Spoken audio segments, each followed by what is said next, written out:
मैदान जगीर नहीं बालां दी जंग मर्द बाए जे लड़दे ते किबला भावें हुक्के ते सुन नहीं जड़दे वतीए अग नाल हवे जे लड़दे कद काठ दा सिर्फ विखावा होंदा है विचों सीधा कलेजे लड़दे। आपको शायरी का शौक कैसे पैदा हुआ? किसी भी चीज नाल मोहब्बत हो सकती, किसी दरख्त नाल हो सकती है, किसी इंसान नाल हो सकती है जी। स्टार्ट जेड़ा किसी भी शायर दा जिस आखना है कि मैनू मोहब्बत तो बगैर शायरी हुई उस गलत करना जी। ओ सोहनी सोहनी नहीं होंदी जेड़ी बनदी है अपने मुंह सोहनी, ओ भी सोहनी नहीं जेड़ी दुनिया दी लुट लैंदी है समझ ते सूं सोहनी। सोहनी उन भी मैं तस्लीम नहीं करदा जैनू लोग आखन लूं लूं सोहनी, ओ सोहनी है सिदक जमाने ते। न्यू प्लस से मैं हूं मोहम्मद जाहिद मुनीर।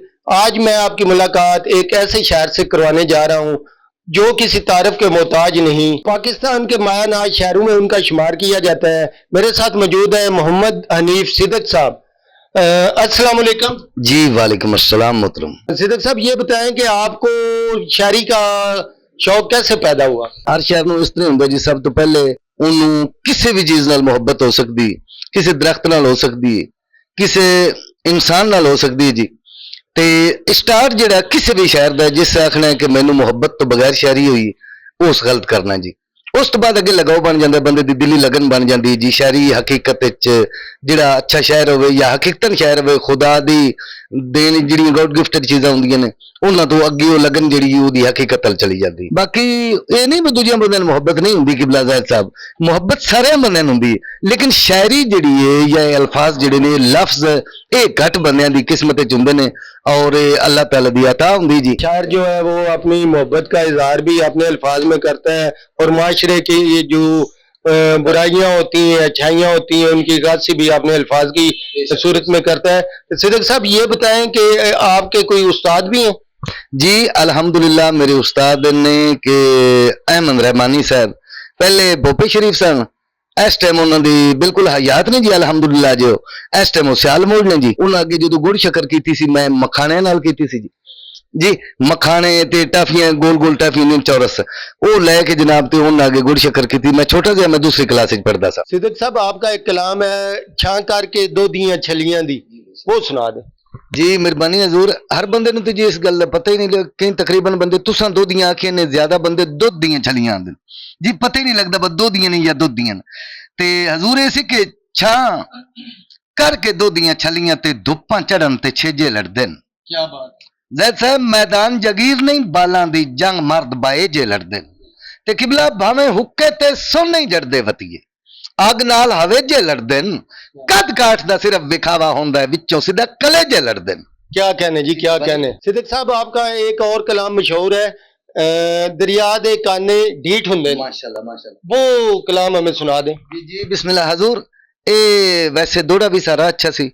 दूसरी गल कि जेड़ा लफ्ज ढीठ हिंद विच आया ने जेड़ा तुसां बोलिया ये ढीठ की वजह तो ना जी ये माशाल्लाह ज्यादा इस दुनिया नू कवर किया और ज्यादा इनू सुनने वाले वो इसी हजूर के इस हुसन ते बखत दे दुनिया ते दे उभर दे ढल दे रांदन तेरे वांग वफा दे कई कातल संग गैर दे रल दे रांदन ते तेनू के पता है इस मुल्क दे मेने किवें सिदा करी जलदे रांदन दरिया दे काने ढीठ होंदन सिर बोड़ के हलदे रांदन। क्या बात है जी, क्या कहने। सिद्दीक साहब इसके अलावा आपका एक और दौड़ा मशहूर है चंगा कीते ही संगत तो मुक्कड़ गया है। जी जी बेशक, वो सुना दे। जी जी किबला साहब तो मेरी कोशिश होंगी जी, मैं जेड़ा विचों मिसरा लिखना ना जी मेरी कोशिश होंगी कि एक अखान पंजाबी या उहदे विच एक दलील दी जाए कि वो गल जिहड़ी दावा है दलील नाल वो इसी किबला के चंगा कीते ही संगत तो मुकर गया है मैं नहीं वतदा सज्जन डोलांदा हा। क्या कहना। तेरी थकी हुई नीयत दी घाबिर तो कदी उठदा हा कदी बांदा हा तेरी संगत विचाले सौ रब दी परेशान सिदक इंज रंदा हा जिवें सप किसे किरली नप लई आई ना छड़दा हा ना खांदा हा। क्या कहने, क्या कहने। सिद्दीक साहब सिद्दीक साहब शायर जो होते हैं फितरत के बहुत करीब होते हैं। ये अपनी सकाफत के हवाले से हमें ना कोई दौड़ा सुना दें, कोई रुबाई सुना दें। अल्हम्दुलिल्लाह ज़ाहिद मुनीर साहब तुसां बड़ा अच्छा सवाल किया है, लेकिन सकाफत भी तकरीबन मैं तो पेश करनी क्योंकि जनाब का हुक्म है, लेकिन हो सकता है कि लफ्जां तक घट बंदे की पहुंच हो जनाब हुंदी घट, लेकिन मैं जनाब लिख दौड़ा कि जेड़े गुजरिया वक्त है जेड़ा अपना कल्चर है कि कच्चे कोठे सिदक वसी वेड़े बिल्कुल जी। अब तो कच्चे जो है ना मकान वो नजर ही नहीं आते। कुछ देर पहले तो हर तरफ कच्चे मकान ही होते थे। ਜੀ ਜੀ ਤੇ ਟੱਬਰਾਂ ਦੇ ਵਿੱਚ ਚਾਰ ਦੀਵਾਰੀਆਂ ਬਣ ਗਈਆਂ, ਪਹਿਲੇ ਚਾਰ ਦੀਵਾਰੀਆਂ ਨਹੀਂ ਸਨ ਹੁੰਦੀਆਂ ਜੀ। ਅਰਜ਼ ਜੀ ਕਿ ਕੱਚੇ ਕੋਠੇ ਸਿਦਕ ਵਸੀ ਵੇੜੇ ਕਿਦੇ ਉਹ ਪਰਿਵਾਰ ਦੀ ਸ਼ਾਈ ਗਈ, ਸਰ ਪੱਤਰੀ ਸਿਰਕੀ ਕਾਨਿਆਂ ਦੀ ਪੱਟੀ ਬਾਲੇ ਨਾਲ ਰਲਾਈ ਗਈ, ਜਿਹਦਾ ਮੁਲਕ ਦਿਵਾਖੀ ਸਾੜ ਸੱਟਨ ਲੱਗੀ ਦੀਵਿਆਂ ਦੀ ਰੁਸ਼ਨਾਈ ਗਈ, ਲੈ ਢਾਣ ਦੀ ਢਿੱਲ ਲਈ ਪੋਚਿਆਂ ਤੋਂ ਮਿੱਟ ਪੋਟਿਆਂ ਦੀ ਚਿਤਰਾਈ ਗਈ। सिद्दीक साहब, आप ये बताएं कि आप पंजाब भर में जाके पंजाबी शायरी करते हैं, मुकाबला जात में भी हिस्सा लेते होंगे, तो आप कोई अपनी फेवरेट सी जो है ना वो हमें दौड़े सुना दें। माशाल्लाह जी। मैं जनाब जैद मुनीर साहब जनाब अगे यही अर्ज कर सक, मैनू उस कबीले नाल प्यार भी बड़ा है जिन्होंने लोग आखते हैं पक्खीवास। ਉਹਦੇ ਦੀ ਜਨਾਬ ਨੂੰ ਇੱਕ ਸੁਣਾਉਂਦਾ ਕਿ ਜਿੱਥੋਂ ਹਾਈ ਗੁਜ਼ਰਾਨ ਮੈਂ ਬੇਕਸ ਦੀ ਪੱਖੀਵਾਸ ਉੱਥੇ ਪੱਖੀਆਂ ਲਾਈ ਖਲੇ ਹੈ, ਇੰਜੇ ਜ਼ੀਨਤ ਦੇ ਕੇ ਲੀਰਾਂ ਦੀ, ਦੇਖਣੇ ਜੀ ਲੀਰਾਂ ਦੀ ਵੀ ਜ਼ੀਨਤ ਹੈ, ਇੰਜੇ ਜ਼ੀਨਤ ਦੇ ਕੇ ਲੀਰਾਂ ਦੀ ਘਰ ਵੇੜੇ ਚੋਣ ਸਜਾਈ ਖਲੇ ਹੈ, ਪੱਖੀਆਂ ਦੇ ਬਾਹਰੋਂ ਦੋ ਸਿਦਕ ਕਬੂਤਰ ਇੱਕ ਬੈ ਨਾਲ ਚੋਗ ਵਟਾਈ ਖਲੇ ਹੈ, ਉਹ ਜ਼ਾਲਿਮ ਕੱਖਾਂ ਦੀਆਂ ਝੁਗੀਆਂ ਨੂੰ ਅੱਲਾ ਜਾਣਦਾ ਮਿਸਰ ਬਣਾਈ ਖਲੇ ਹੈ। क्या कहने सिद्दीक साहब, सस्सी के बारे में भी आपका कलाम मशहूर है, तो क्या वो सुनाना चाहेंगे? जी जी बिस्मिल्लाह, क्यों नहीं जी। मैं यही सुनावांगा जदों सस्सी दी कबर ते एक राही जाके फातिहा पढ़ के ना ते आख्या मलका तेरे रुलन दा बहुत अफसोस है।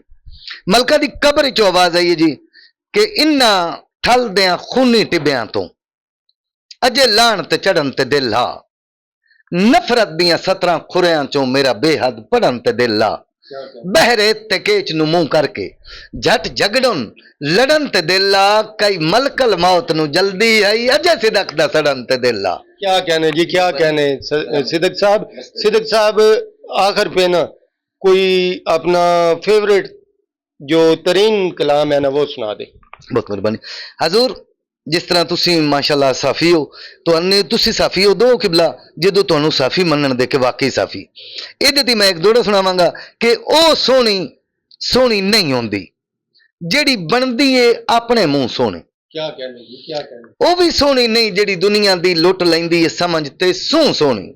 ਸੋਹਣੀ ਉਹਨ ਵੀ ਮੈਂ ਤਸਲੀਮ ਨਹੀਂ ਕਰਦਾ जैनू लोग आखन लू लू सोनी ओ सोनी है सिदक जमाने ते। अच्छा सिद्दीक साहब, कोई फेवरेट सा दौड़ा सुना दे।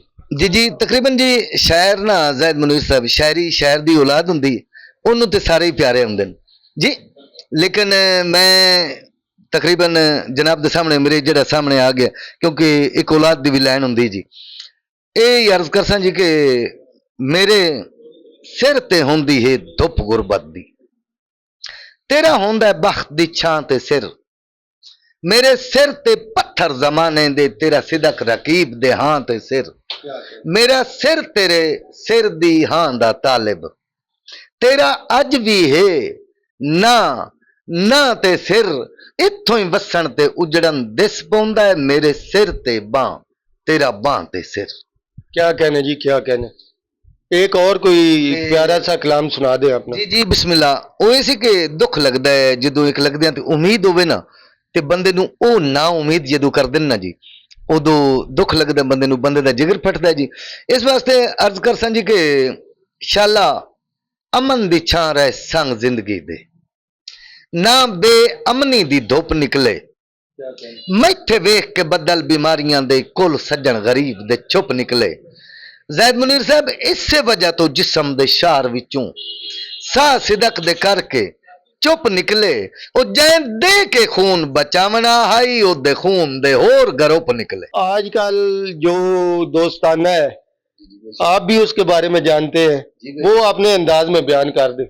जी जी किबला वो यही है कि इंसान नू ना जी किसी चीज तो जिंदगी च डर नहीं लगता, सिर्फ उन डर लगता है ते जो डर लगता लगदियां तो लगता, क्योंकि सप्पां तो लगदे चोखे जहरीले हुंदे जी। अगे आबिद साहब भी माशाअल्लाह वो जिक्र किया। इस वास्ते आखसा कि ना डर है कदी ना डर आया, सै वेल कवेलां डिठियां, ना डर है कदी ना डर आया, सै वेल कवेलां डिठियां, जिंदगी दी लैन ते दे राती गुरबत दियां रेलां डिठियां। अर्ज जी के हथ कड़ियां बेड़ियां ਤੌਕ ਤਵੇ ਸਹਿ ਜਾਲ ਤੇ ਜੇਲਾਂ ਡਿਠੀਆਂ ਉਦਾਂ ਡਰ गए हैं ਜਦੋਂ ਹੁਸਨ ਦੀਆਂ मैं सिदक चुड़ेलां डिठियां। मैं उम्मीद करता हूँ आज के हमारे पाकिस्तान के मायानाज शायर मोहम्मद हनीफ सिद्दीक साहब की शायरी आपको पसंद आई होगी। इसके साथ अपने मेज़बान मोहम्मद जाहिद मुनीर को नियो प्लस के प्लेटफॉर्म से इजाज़त दीजिए। इंशाअल्लाह नए प्रोग्राम के साथ आपकी खिदमत में फिर हाजिर होंगे। अल्लाह हाफिज़।